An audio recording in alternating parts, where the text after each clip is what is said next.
So this I think you'll find interesting because in addition to Aaron Fetters, who runs global analytics in the digital area at Kellogg's, we have two other guests that I'm delighted joining us today. We've got Ian Jacobs, who's president of, and I love this title, Dynamic Markets at Starcom MediaVest Group, and Chris Dobson, who's Executive VP and General Manager of BBC Worldwide Advertising. So we have an advertiser, a publisher, and an agency representative here, and we'll, I think, be able to get a good discussion going around some of the important issues. So let me start, Ian, let me start with you.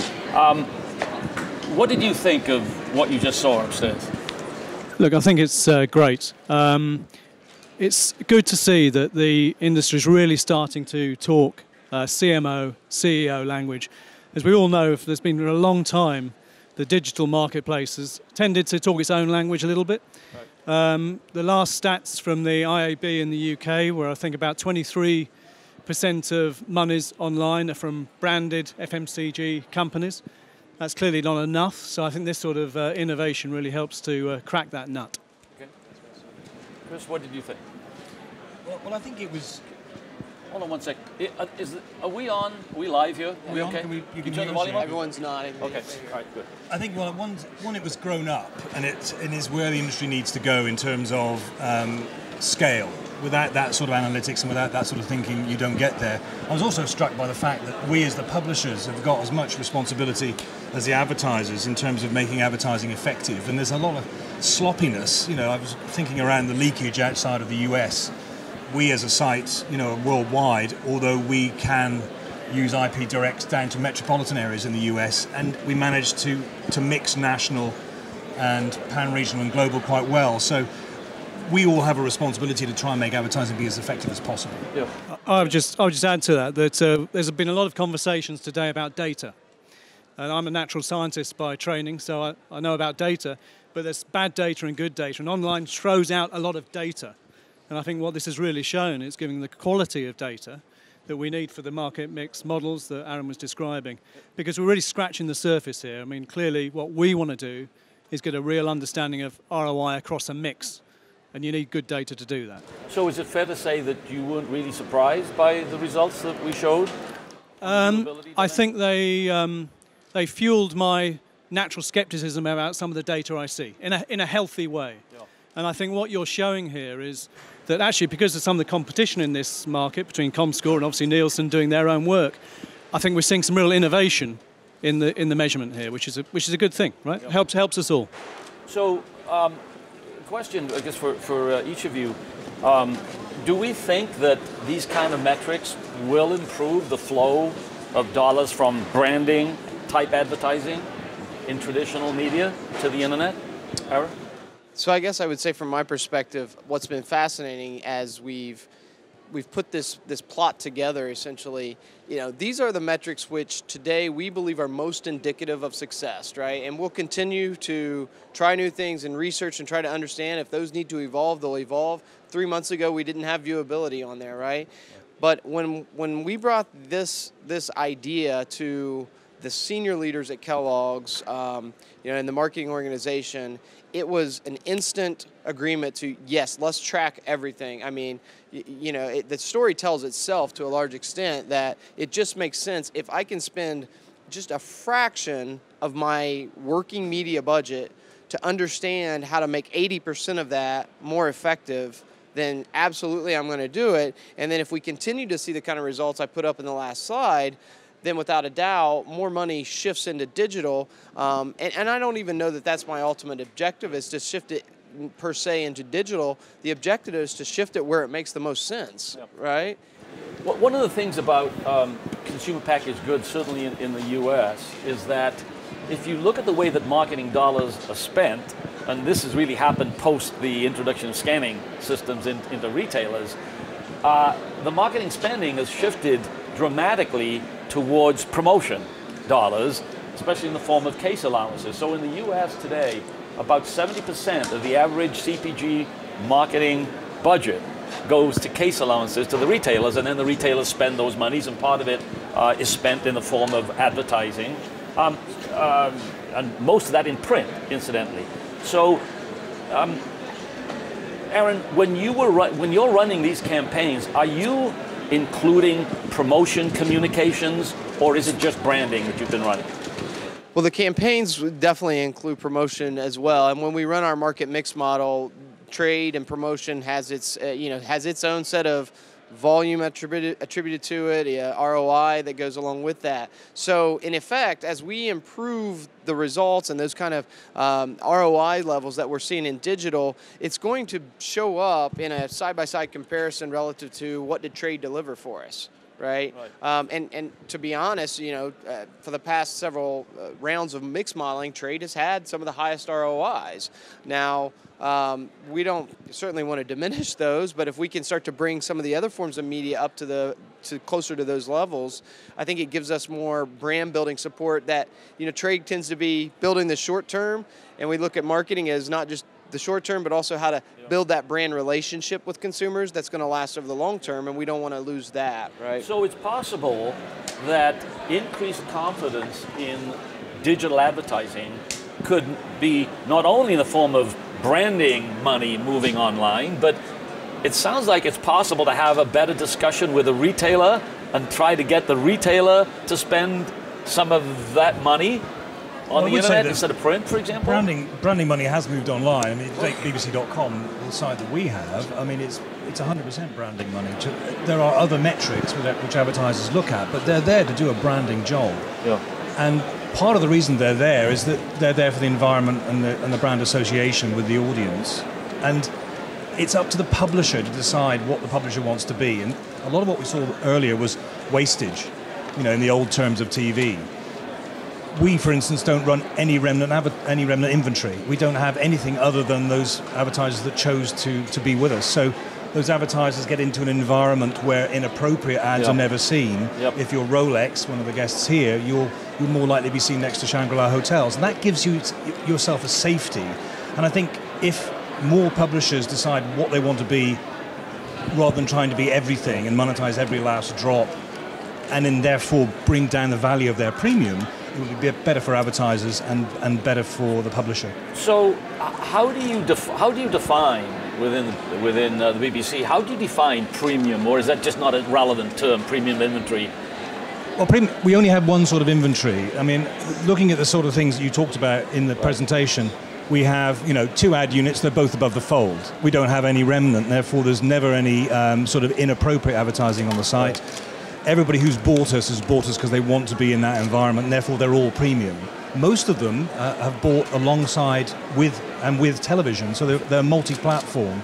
And I think one of the things that we need to go further with on this is actually a redefinition of what media is. We've heard this morning a lot about mobile. Well, I don't go with the definitions anymore. What's the difference between a PC that's running off a dongle? Is that a PC or is it a mobile device? Is a Galaxy Note a PC or a mobile device? So this has got to extend right across the whole of the digital landscape. Which I was just going to add to that point, really, because we're in danger of being stuck in a kind of channel world here. Right. Is money going to move from channel A to channel B to channel C? It's kind of not how I think we view life anymore. Our job is to get the right content for brands into the right people's hands, basically. To surround the consumer with the right content. And so, therefore, this conversation about is it brand or is it direct is not so relevant anymore. We expect a number of metrics to come out of our brand activity. Some of it's going to be driving saliency, but others are going to be driving behaviours and actual activities from that consumer. So let's talk about multimedia for a couple of minutes, because clearly that's as we see it, a burning issue out there.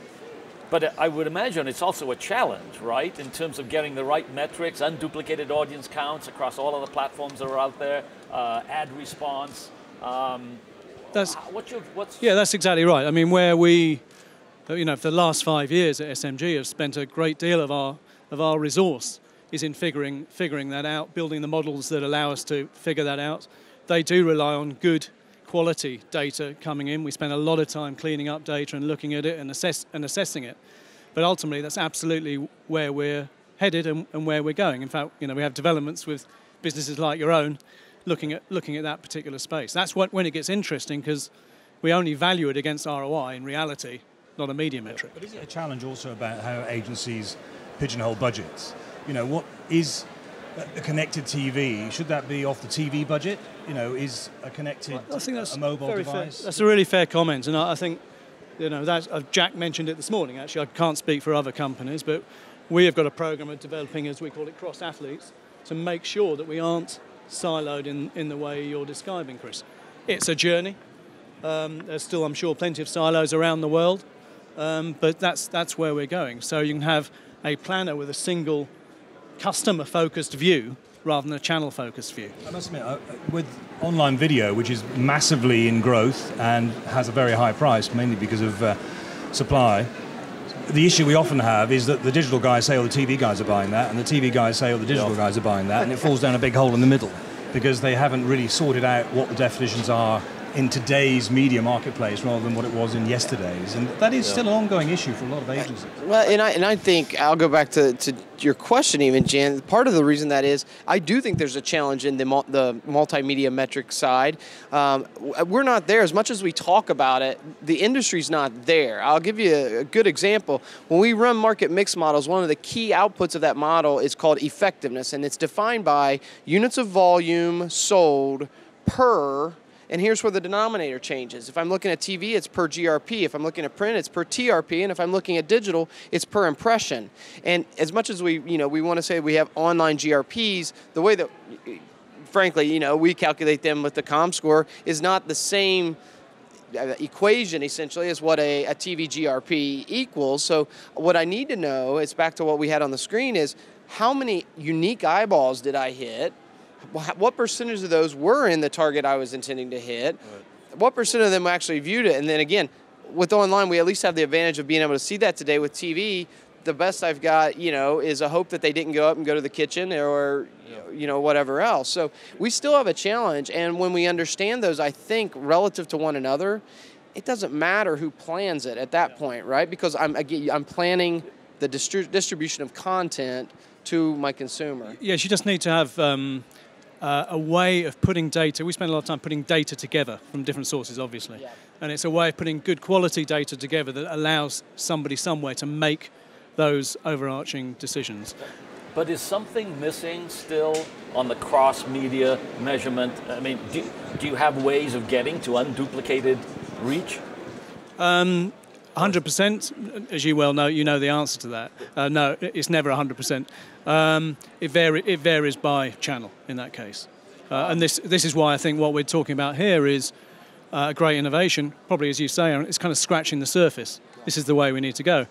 I mean, clearly the reference point to ratings in America, TV ratings, not historically having been break ratings, is not where you need to be in this market. Doesn't necessarily address your branding metrics, does it? Because a lot of the time you have to do supplementary studies to see whether the brand attributes that you're trying to drive have actually shifted, and that you're not going to get from the GRP data. There's a sort of mechanic about how much did I get, and then there's a need to understand the quality of the effect that had on an audience group. Well, yeah. So that still has to be done. But with decent data, you can get to that place if you're confident of the other retail data you're getting in. So you can get to a place of decent ROI measurement. If you're linking it to retail, but if you're or other online or online KPIs. You might be looking or a geographical a destination for a tourism board. You may be looking at different metrics. You're still going to need to look at that to get to some of the things that Aaron talked around in terms around whether you're moving a brand. So that's still a challenge for the whole industry. Yes. Aaron, a question that was on the Twitter feed. When you run your frequency analyses by publisher, are you also keeping an eye on what the overall frequency is across publishers? Yeah, absolutely. And I guess that gets back to the cross-media issue, right? We can look online in totality across publishers, what's our total frequency on a month-to-month basis, and then we can get down into if, let's say we're going into the red, we're over, maybe there's one publisher that's leading that more than another. We can talk about, well, did we frequency cap, etc. But again, to your point, I think, Janet, I don't know what my campaign frequency is if I'm running cross-media for that particular campaign. Right, the cross-media, so cross-media. So you have it within or across the different publishers in the online online world, space. But the next thing that probably you'd like to see would be that same kind of metric measured across Can I just ask platforms. both of you a question, actually? Where does this leave the ad networks and the arbitrage exchanges? You want me to answer that one? You're going to put me in the spot with that one. You know, so I think that on the basis of the work that we've done, that you can get really high engagement with the long tail, which can make it very, very attractive for a brand. So I think there's always going to be a need for ad networks that can aggregate up that inventory. And I think because some of those niche sites are really, really appealing to an advertiser who's very focused on a particular type of consumer. For example, manufacturers making baking products would really like to focus on the people who are really enthusiasts about baking, and you can find some really, really powerful niche sites where you get high engagement. And what we found is that if you run a given ad on a high engagement site, chances are you'll get a higher lift than if you run that same ad on a lower engagement site. Is that the kind of thing you've seen? Yeah, that's what I was referencing there in the Q&A, is that you do get, that site delivers more of a lift, and it's the evaluation of that lift relative to what I paid to get it that I think is what's so important to us, and we're testing a lot of that now. So what do we think is going to happen? What's going to be the publisher reaction to the advertiser's need to have flexibility in moving the money around? Chris, what do you think? What would be the BBC's perspective on that? It sort of depends what sort of publisher you are, really. I mean, from our perspective, because we're multi-platform, as big in TV as we are in mobile, as we are online, right, then we're more agnostic to where the money flows. I think if you're in one of them, then obviously you've got a natural bias to try and protect your turf. And I think that's been the ongoing problem with print to digital and what have you, where the gap appears in the middle. Yeah. So from our perspective, you really want to be as efficient as you can be across the multi-platform space. So, but within the digital channel, right? If an advertiser came to you and said, look, for whatever reason, I'm not getting the frequency that I needed, or the composition isn't right, what would be your reaction? Would it be to let them change the terms of the contract, or would you say, I'll give you make goods to make up for that? I think we've got to be maturing in that space, because at the moment, obviously, it's all on impressions. You do only pay for what you get, but it's a pretty blunt instrument. If we're going to be around effectiveness, and if we're going to actually put ourselves up as driving effectiveness, we have to start to have those conversations. Yeah. As long as we can be on a common base of data that we both see and both believe in, and I think what you've been talking about helps that be a common talking point that says, okay, you're right, we need to at least change the campaign in order to make it more effective, which we would have done in television, since the year dot anyway. I think it's important that publishers don't fear the flexibility that is required really by advertisers and agencies. I mean, we would clearly like as much real-time data as we can have. We automate how we optimize that data, and ultimately it means you get more productivity out of the dollar you spend, which is ultimately going to attract more revenue. Now, what that means is that at the beginning of a relationship between an advertiser, publisher, and an agency, you've got to agree what those KPIs, and be, as you use your word, Chris, be adult about having a sustainable and longer-term relationship to make that work. But I see more rapid optimization as benefiting everybody, ultimately. And it will set the standard for other media. It's very simple. If Aaron comes to a site who are rigid and say, sorry, you bought that and you can stick with it, and that's pay us at the end of the month, then there's not much renewal in that conversation, is there? Yeah. Whereas if you're thinking longer term, which digital is still having trouble with, so much money is booked short term and planned as last minute. To mature into the longer term space, we have to have that ongoing debate. I've got to say that just by coming up with the KPI framework and being as kind of aggressive with it as we have, has fostered so much of an increase in our relationship with publishers and our planning agency. It's been incredible. We haven't had a lot of pushback from the publishing side at all. It's been quite the opposite. It's been exactly as you say. Hey, yes, we see where you're going. We see your objective, how you're going to measure it. we're even coming up with some new models of how to do that for you, right? And so we're seeing the collaboration actually take it up a notch. And to me, that's just been incredible that we've really been able to have that impact. And I think it's going to continue in that direction. Yeah, I mean, like any relationship, there are going to be winners and losers in that environment. So, where will cost per thousand or CPMs go?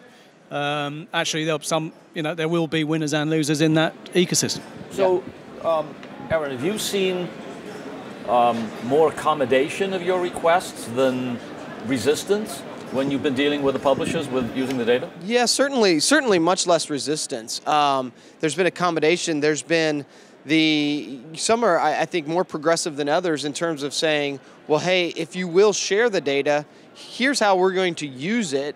And in fact, on a weekly basis, we'll come back to you and report what we've done to make an improvement over the previous week, right? Whether it be on viewability or targeting or what have you, they're actually trying to take action on a week-to-week basis, and some are more progressive than others, but we've had relatively small amount of resistance to that, more so adoption, yeah. Yeah, it's great to hear, because I think it was very encouraging, I think, for everybody to see that 3MS initiative did come from the 3 trade groups that represent the ecosystem, and it's not often you get that kind of cooperation in anything.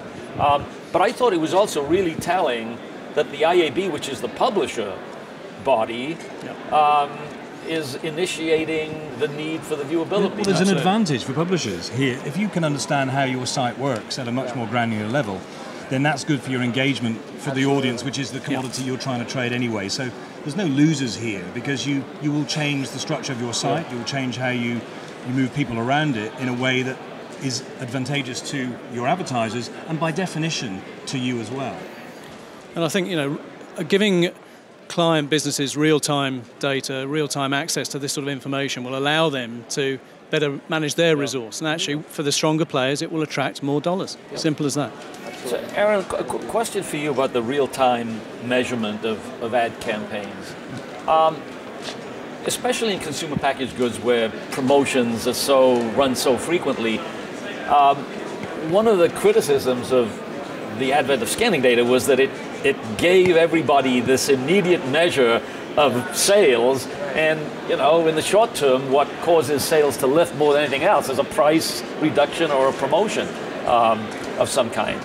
So, is there a danger at all here that as we move to faster and faster measurement of advertising effects, that it will actually dilute the focus on branding, which is a more longer term issue?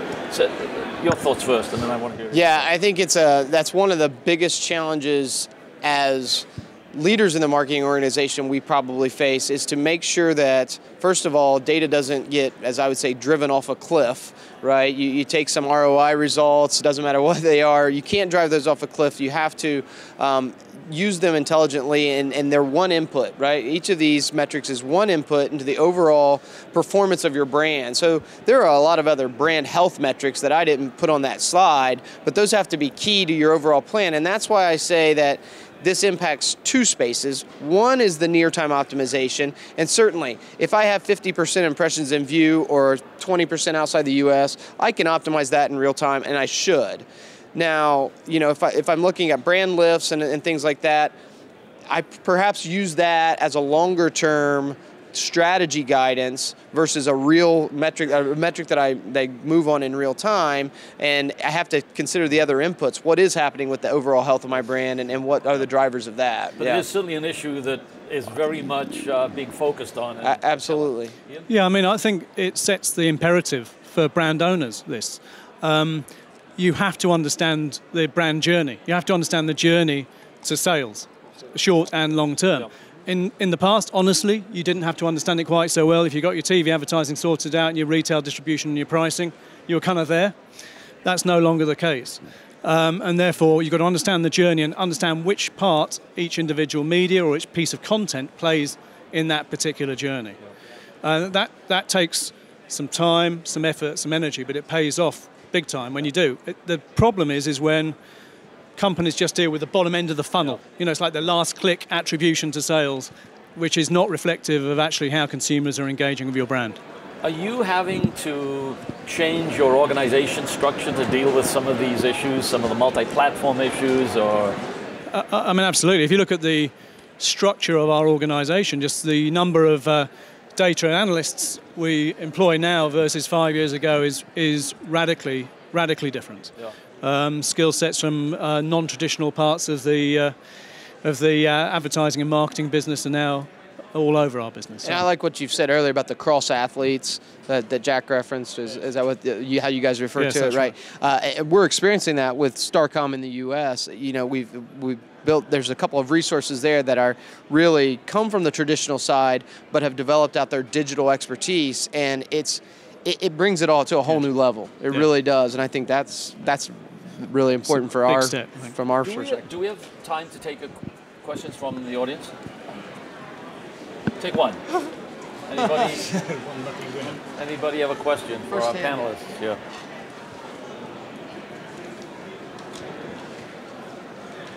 No? Then let me kind of wrap up. Oh, there's one? Yeah. Hi there. Can you guys hear me or no? Oh, okay. Aaron, sorry. Yeah, I thought I took the opportunity. Aaron, you mentioned your management earlier, how they really like the idea of driving or diving deeper into the data once they heard what you could do with it. Now, didn't at some point, because you're all sitting there so happily on stage together, didn't at some point people say, well, wow, we want our money back from all those years where we didn't measure and we had no clue that 55% of all of this was wasted? So, it's a great question. Let you answer that one. You could have gone back 40 years and asked the same question. Yeah, we didn't go back 40 years. We did have examples in 2011, I will say. Gentlemen, please make your way to the main auditorium. Say this quickly. I'm going to do this quickly. We had examples in 2011 where we did take that geography data and we went back to several publishers, not just one, about 5 different ones, and we recovered over $200,000 worth of make good impressions essentially out of that, and they were that one's easy. That's written into our insertion orders. Campaign to be delivered in the U.S. So it's pretty straightforward if we go back and say, hey, we've kind of captured the data that said X amount weren't in the U.S. and that's X amount of impressions. So that was $200,000 and some just right there. But on impressions, it's important to remember you only pay for what was delivered. So we've always been ahead of television in that respect. In that there's no make goods as such. You only pay if you under-deliver, you get underpaid. So but it's the idea of delivery, right? I mean, if the ad server fires, then I'm paying for that, whether it was in Brazil or the U.S. or wherever. On the publisher side. We used to have in the U.S. a similar issue with television because buys were made against the program ratings, and then suddenly, the ad break ratings came along, and I don't remember a lot of screaming about having money back. So maybe the good news is that we won't have that same thing happen here. Well, anyway, good question. We're out of time, and we have to go back to the main session. But thanks very much, and thank you. Thanks for our panelists.